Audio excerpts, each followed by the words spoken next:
জামুগুৰিঘাটত শ্ৰীমন্ত শংকৰদেৱ সংঘৰ ৰাজ্যিক অধিৱেশন 6 ফেব্ৰুৱাৰীৰ পৰা তিনিদিনীয়াকৈ আয়োজন কৰা হ'ব অধিৱেশনখনি মূল মণ্ডপ আৰু আশ্ৰয় শিবিৰ নিৰ্মাণৰ কাম চলিছে তীব্ৰ গতিত অধিৱেশনস্থলী পৰিদৰ্শন কৰে মন্ত্ৰী পীযুষ হাজৰিকাই সুবিশাল কীৰ্তন গৃহৰ নিৰ্মাণৰ কাম প্ৰায় সম্পূৰ্ণ হৈ উঠিছে ভকতসকলৰ বাবে 200ৰো অধিক আশ্ৰয় শিবিৰ নিৰ্মাণ কৰা হৈছে লক্ষ লক্ষ ভকতক আদৰিবলৈ সাজু হৈছে জামুগুৰিঘাটবাসী জামুগুৰিঘাটৰ জ্যোতি বিষ্ণু সমন্বয় ক্ষেত্ৰত অনুষ্ঠিত হ'ব শ্ৰীমন্ত শংকৰদেৱ সংঘৰ ৰাজ্যিক অধিৱেশনখনি আৰু এই অধিৱেশনখনিৰ বাবে এনেদৰে প্ৰস্তুতি তুংগত উঠা পৰিলক্ষিত হৈছে 6 ফেব্ৰুৱাৰীৰ পৰা যেটো অনুষ্ঠিত হ'ব অধিৱেশনখনি আৰু অধিৱেশনস্থলী পৰিদৰ্শন কৰে মন্ত্ৰী পীযুষ হাজৰিকাই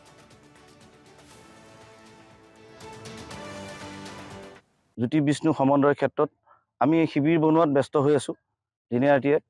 আমাৰ ইতিমধ্যে 184টা শিবিৰ হৈ গৈছে আৰু 200 আমি পাৰ কৰিব আমি চেষ্টা কৰি আছোঁ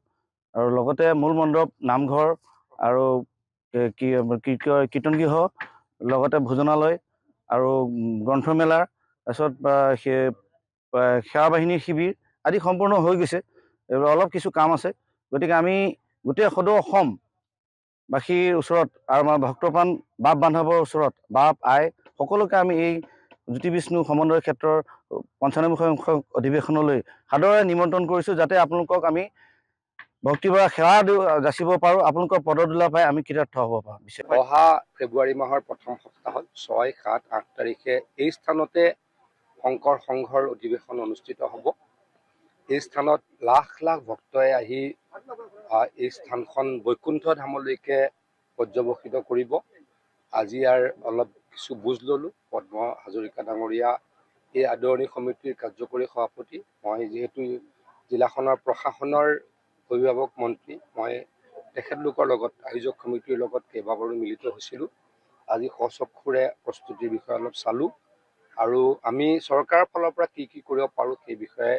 বুজ ল'লোঁ ইতিমধ্যে ৰাস্তা পথৰ অৱস্থা যথেষ্টখিনি ভাল হৈছে কাম চলি আছে চৰকাৰে এই ক্ষেত্ৰত দায়িত্ব লৈছে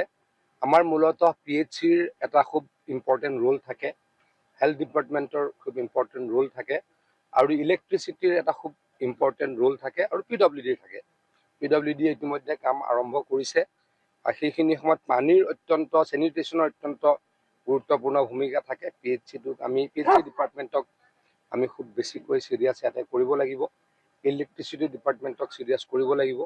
হেল্থ ডিপাৰ্টমেণ্টক আমি চিৰিয়াছ কৰিব লাগিব চৰকাৰৰ ফালৰ জামুগুৰিঘাটত শ্ৰীমন্ত শংকৰদেৱ সংঘৰ ৰাজ্যিক অধিৱেশন 6 ফেব্ৰুৱাৰীৰ পৰা তিনিদিনীয়াকৈ আয়োজন কৰা হ'ব অধিৱেশনখনি মূল মণ্ডপ আৰু আশ্ৰয় শিবিৰ নিৰ্মাণৰ কাম চলিছে তীব্ৰ গতিত অধিৱেশনস্থলী পৰিদৰ্শন কৰে মন্ত্ৰী পীযুষ হাজৰিকাই সুবিশাল কীৰ্তন গৃহৰ নিৰ্মাণৰ কাম প্ৰায় সম্পূৰ্ণ হৈ উঠিছে ভকতসকলৰ বাবে 200ৰো অধিক আশ্ৰয় শিবিৰ নিৰ্মাণ কৰা হৈছে লক্ষ লক্ষ ভকতক আদৰিবলৈ সাজু হৈছে জামুগুৰিঘাটবাসী জামুগুৰিঘাটৰ জ্যোতি বিষ্ণু সমন্বয় ক্ষেত্ৰত অনুষ্ঠিত হ'ব শ্ৰীমন্ত শংকৰদেৱ সংঘৰ ৰাজ্যিক অধিৱেশনখনি আৰু এই অধিৱেশনখনিৰ বাবে এনেদৰে প্ৰস্তুতি তুংগত উঠা পৰিলক্ষিত হৈছে 6 ফেব্ৰুৱাৰীৰ পৰা যেটো অনুষ্ঠিত হ'ব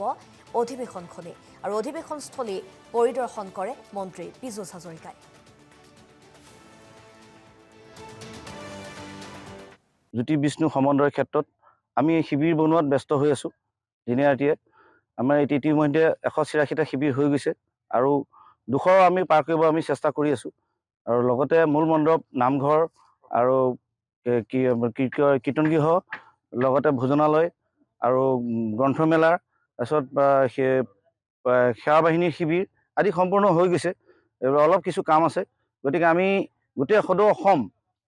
বাসীৰ ওচৰত আৰু আমাৰ ভক্তপ্ৰাণ বাপ বান্ধৱৰ ওচৰত বাপ আই সকলোকে আমি এই জ্যোতি বিষ্ণু সমন্বয় ক্ষেত্ৰৰ 95 সংখ্যক অধিৱেশনলৈ সাদৰে নিমন্ত্ৰণ কৰিছোঁ যাতে আপোনালোকক আমি ভক্তিভৰা সেৱা যাচিব পাৰোঁ আপোনালোকৰ পদধূলা পাই আমি কৃতাৰ্থ হ'ব পাৰোঁ অহা ফেব্ৰুৱাৰী মাহৰ প্ৰথম সপ্তাহত 6, 7, 8 তাৰিখে এই স্থানতে শংকৰ সংঘৰ অধিৱেশন অনুষ্ঠিত হ'ব এই স্থানত লাখ লাখ ভক্তই আহি এই স্থানখন বৈকুণ্ঠ ধামলৈকে পৰ্যবেক্ষিত কৰিব আজি ইয়াৰ অলপ কিছু বুজ ল'লোঁ পদ্ম হাজৰিকা ডাঙৰীয়া এই আদৰণি সমিতিৰ কাৰ্যকৰী সভাপতি মই যিহেতু জিলাখনৰ প্ৰশাসনৰ অভিভাৱক মন্ত্ৰী মই তেখেতলোকৰ লগত আয়োজক সমিতিৰ লগত কেইবাবাৰো মিলিত হৈছিলোঁ আজি সচক্ষুৰে প্ৰস্তুতিৰ বিষয়ে অলপ চালোঁ আৰু আমি চৰকাৰৰ ফালৰ পৰা কি কৰিব পাৰোঁ সেই বিষয়ে বুজ ল'লোঁ। ইতিমধ্যে ৰাস্তা পথৰ অৱস্থা যথেষ্টখিনি ভাল হৈছে, কাম চলি আছে। চৰকাৰে এই ক্ষেত্ৰত দায়িত্ব লৈছে। আমাৰ মূলতঃ PHCৰ এটা খুব ইম্পৰ্টেণ্ট ৰোল থাকে, হেল্থ ডিপাৰ্টমেণ্টৰ খুব ইম্পৰ্টেণ্ট ৰোল থাকে, আৰু ইলেক্ট্ৰিচিটিৰ এটা খুব ইম্পৰ্টেণ্ট ৰোল থাকে, আৰু PWDৰ থাকে। PWD ইতিমধ্যে কাম আৰম্ভ কৰিছে, আৰু সেইখিনি সময়ত পানীৰ চেনিটেশ্যনৰ অত্যন্ত গুৰুত্বপূৰ্ণ ভূমিকা থাকে। PHC ডিপাৰ্টমেণ্টক আমি খুব বেছিকৈ চিৰিয়াছ ইয়াতে কৰিব লাগিব। ইলেক্ট্ৰিচিটি ডিপাৰ্টমেণ্টক চিৰিয়াছ কৰিব লাগিব, হেল্থ ডিপাৰ্টমেণ্টক আমি চিৰিয়াছ কৰিব লাগিব। চৰকাৰৰ ফালৰ